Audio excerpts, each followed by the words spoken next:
Greetings everyone, this is Ramble Collector here, and welcome back for another manga review. The subject of today's video, Gunsmith Cats by Kenichi Sonoda.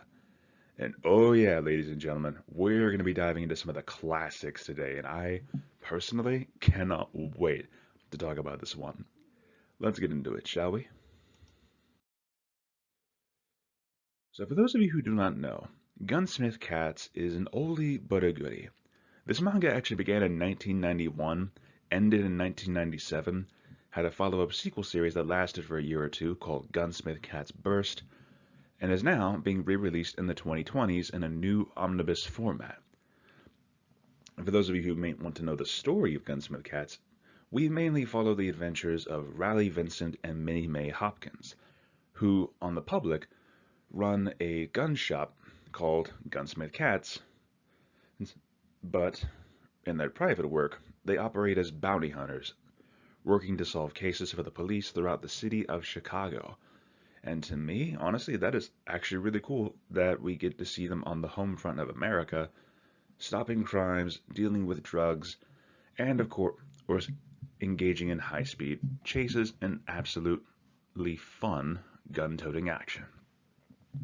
But the funny thing is, I actually found out about this series not through the manga, but through the anime.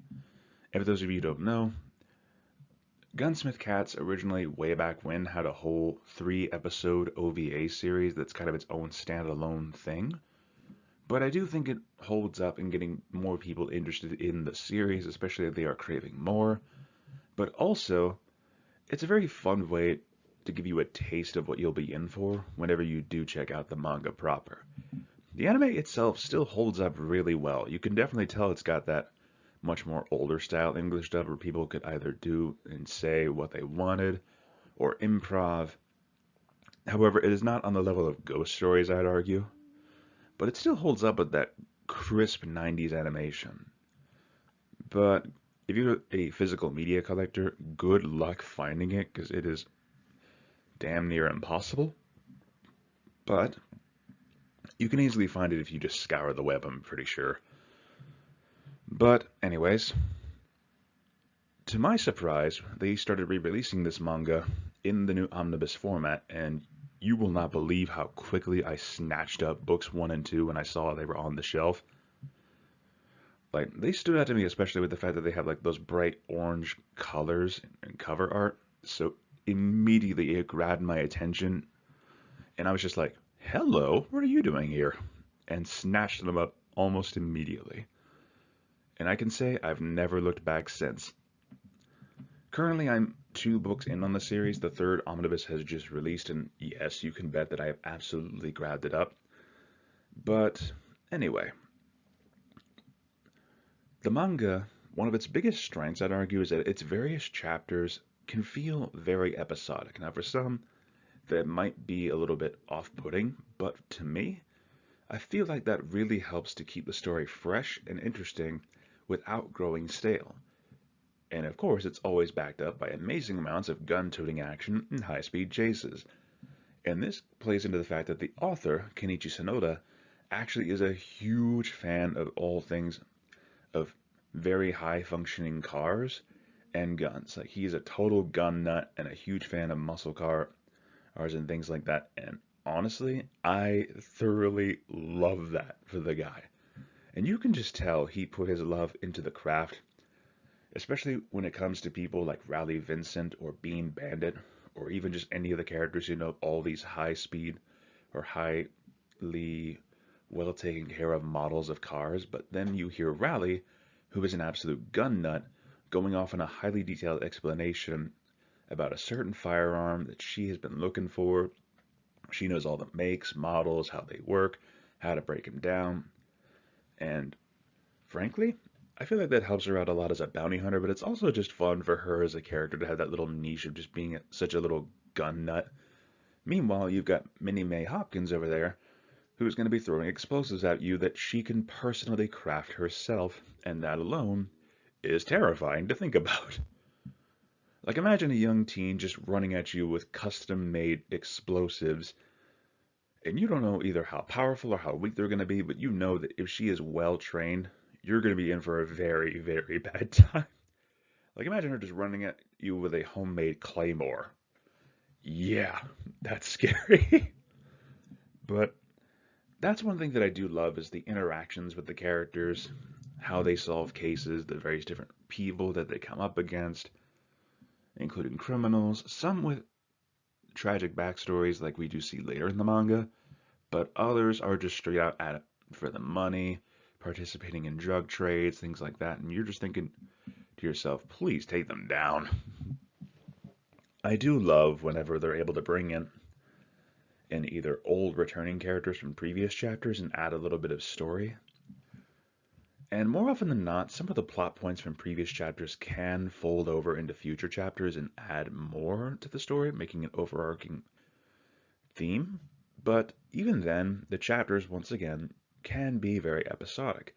You can have them dealing with a gun-toting drug dealer in one chapter, and then in the next, they're going on a high-speed pursuit after another case. It's honestly fun, and it makes the story really good. But more than that is the characters, with Rally and Minnie-May, of course, being major standouts. But then another character actually caught my eye, that being Bean Bandit, a character who is introduced later in the manga, who operates as a driver for hire.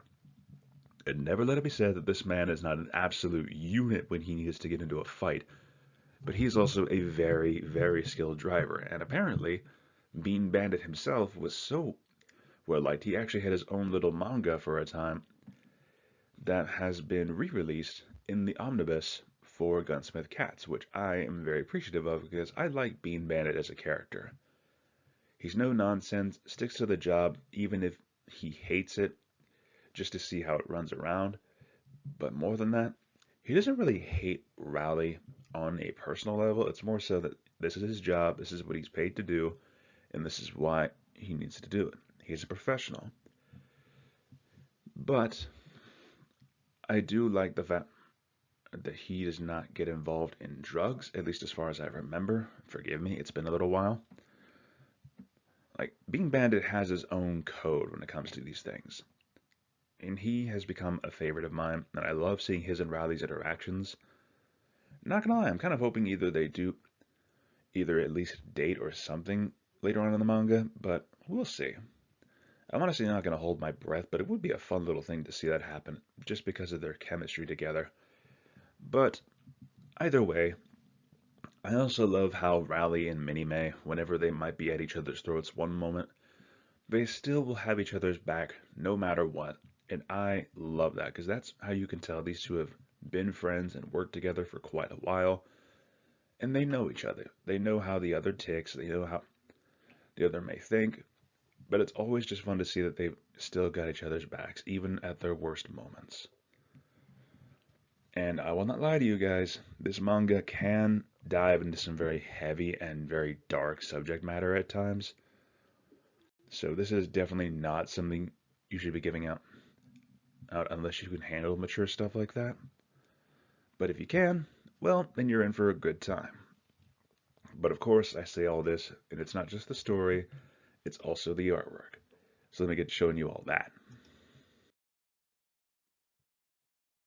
One thing I will say is the art style for this series really holds up well. You can definitely tell it's got that charm of older manga series. I mean, this thing did come out in 1991, like straight up in the 1990s.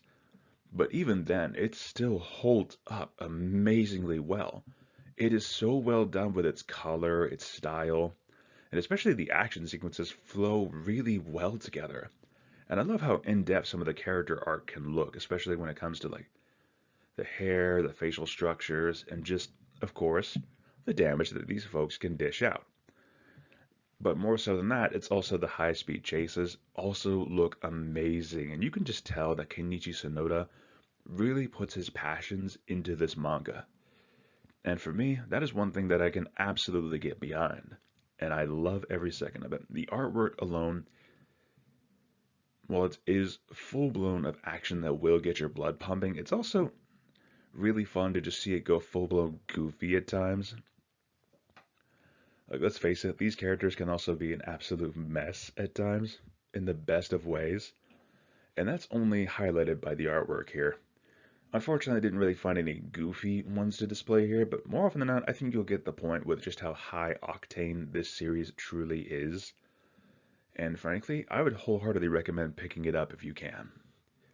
Now, with that being said, I'm pretty sure you all know what the score is going to be, but let's get to it, shall we? Overall, I've got to give Gunsmith Cats a solid 10 out of 10. It's a really enjoyable series. Would recommend to anyone who's looking for some gun-toting action, high-speed chases. If you're just an action person, I would definitely recommend this one. If you're a fan of really well-written characters, also give this one a shot. Or if you are just someone who loves to look at the older style of manga, which, side note, I'm actually really happy to see that some of the older manga are getting re-released now in like these new hardbacks and paperback omnibuses. It's really fun to see them all making a comeback and being re-released, which will make it a lot easier to find any older ones that I want to go through. With Gunsmith Cats, I already know some of them are going to be very high quality, at least in my personal opinion. But we'll see. But if you guys want to see some of the other manga videos that I've covered on this channel, feel free to check out the playlist at the end of this video if you really want to see some of the other manga that I've found, as well as Japanese light novels. Or if you want to see some of the other books that I've covered, feel free to check out that playlist as well. This is Rambling Collector, signing off for now. I will see you all in the next video, and thank you so much for watching. If you did like this video, feel free to leave a like, comment your thoughts down below, or any suggestions you may have for future reviews, and subscribe if you're curious to hear more, especially from this crazy little book nerd just rambling about what he loves. Anyways, hope you guys enjoyed the video, and I will see you all in the next one. Have a great day, fellow readers.